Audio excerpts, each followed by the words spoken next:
علیکم. دنیا مہر بخاری کے ساتھ میں ہوں آپ کی میزبان مریم ذیشان. 5 سال اور 15 دن بعد برطانیہ نے پاکستان کے ہوابازی شعبے پر عائد تمام پابندیاں ختم کرتے ہوئے پاکستانی ایئر لائنز کو برطانیہ میں فلائٹ آپریشنز شروع کرنے کی مشروط اجازت دے دی ہے. برطانوی ہائی کمیشن کی جانب سے جاری کردہ بیان میں کہا گیا ہے کہ پاکستان ایئر لائن کو برطانیہ میں پرواز کرنے کے لیے برطانوی سول ایوییشن اتھارٹی سے انفرادی اجازت نامہ حاصل کرنا ہوگا.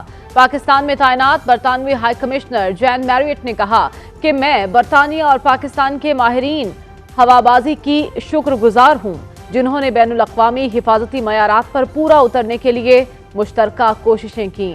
اگرچہ پروازوں کی بحالی میں کچھ وقت لگے گا لیکن جب تمام انتظامات مکمل ہو جائیں گے تو میں اپنے اہل خانہ اور دوستوں سے ملاقات کے لیے پاکستانی ایئر لائن کا استعمال کرنے کی منتظر ہوں.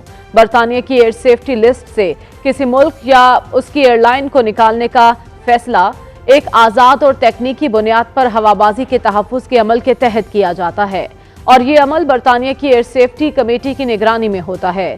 کمیٹی نے پاکستانی ہوابازی شعبے سے متعلق یہ نتیجہ اخذ کیا کہ 2021 میں اصل فیصلے کے بعد سے ضروری حفاظتی بہتریاں کی گئی ہیں. لہٰذا اس آزاد اور تکنیکی بنیاد پر مبنی فیصلے کے تحت پاکستان اور اس کی ایئر لائنز کو ایئر سیفٹی لسٹ سے نکال دیا گیا ہے.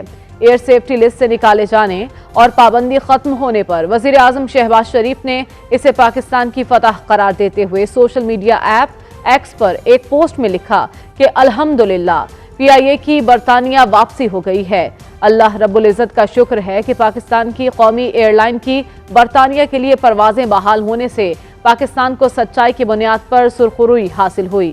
جبکہ وزیر ہوابازی خواجہ محمد آصف نے پابندی کی ذمہ داری غلام سرور خان پر عائد کرتے ہوئے کہا کہ غلام سرور خان نے بین الاقوامی ریگولیٹرز کو خود دعوت دی جس کے نتیجے میں قومی ایئر لائن پر پابندی عائد ہوئی.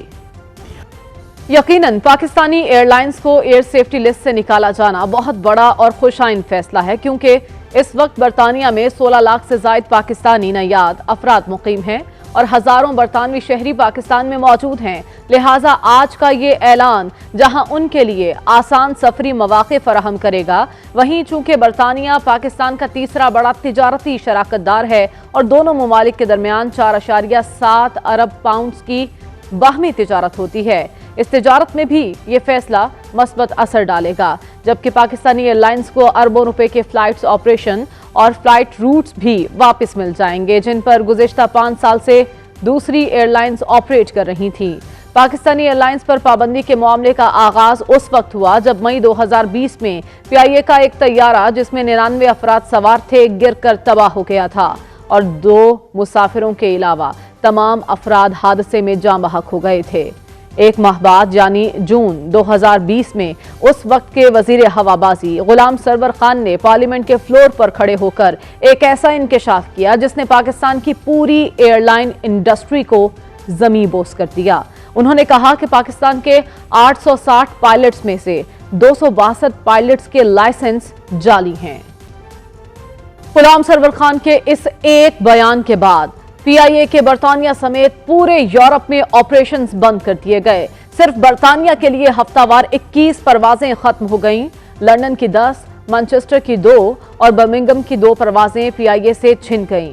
یورپی سیفٹی ایجنسی نے غلام سرور خان کے بیان کا حوالہ بھی دیا مگر پھر سپتمبر 2020 میں سول ایوییشن نے غلام سرور خان کے اس بیان کی نفی تو کر دی مگر جو نقصان ہونا تھا وہ ہو چکا تھا چونکہ سول ایوییشن نے اپنی تحقیقات کے بعد واضح کیا کہ 262 پائلٹس میں سے 180 پائلٹس کے لائسنس درست ہیں. رائٹرز نے اپنی رپورٹ میں لکھا تھا کہ تحقیقات کے بعد صرف 50 پائلٹس اور 5 سول ایوییشن کے اہلکاروں کے خلاف کارروائی عمل میں لائی گئی. 262 میں سے صرف 82 پائلٹس کے لائسنس جعلی نکلے. وزیر ہوابازی غلام سرور خان کے اس بیان کی اس وقت کے وزیر اعظم عمران خان نے بھی بھرپور انداز میں حمایت کی اور کہا کہ اگر ہم رپورٹ شائع نہ کرتے اور اگر مستقبل میں کوئی حادثہ ہوتا تو پاکستان مشکل میں پھنس سکتا تھا اور خون ہمارے سر آتا.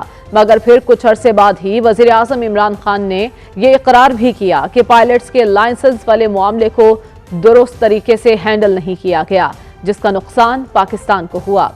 اب ایک جانب وزیر اعظم اور وزیر ہوابازی غلام سرور خان اپنی غلطی کا اعتراف کر رہے تھے تو دوسری ہی طرف عالمی سول ایویشن ایجنسیز پاکستانی ایئر لائنز پر پابندیاں عائد کرتی جا رہی تھیں اور ساتھ ہی ڈیڈ لائنز بھی دے رہی تھیں۔ اسی دوران صرف پاکستان انٹرنیشنل ایئر لائن کے نقصانات میں تیزی سے اضافہ ہو رہا تھا۔ 2021 میں پی آئی اے کے لاسز 34.6 ارب سے بڑھ کر 50 ارب روپے ہو گئے، یعنی صرف ایک سال میں صرف ایک بیان کی وجہ سے پی آئی اے کو 16 ارب روپے کا نقصان ہوا تھا۔ برطانیہ کی جانب سے پاکستانی ایئر لائنز پر پابندی ختم کرنے سے قبل جنوری 2025 میں یورپ کے لیے فلائٹ آپریشنز بحال ہوئے اور گزشتہ ماہ لاہور سے پی آئی اے کی پہلی پرواز پیرس روانہ ہوئی تھی۔ آج پابندی کے خاتمے کے بعد یو کے فلائٹ آپریشن شروع ہو جائیں گے اور پی آئی اے نے فلائٹ آپریشن کے فریم ورک پر کام بھی شروع کر دیا ہے۔ پہلے مرحلے میں مانچسٹر کے لیے ہفتہ وار 2 پروازیں آپریٹ ہوں گی۔ ایویشن ماہرین کے مطابق جتنی جلدی فلائٹس آپریشن شروع کیے جائیں اتنا ہی بہتر ہے، کیونکہ صرف پی آئی اے کو پہلے ہی غلام سرور کا ایک بیان 215 ارب روپے میں پڑا ہے۔ پروگرام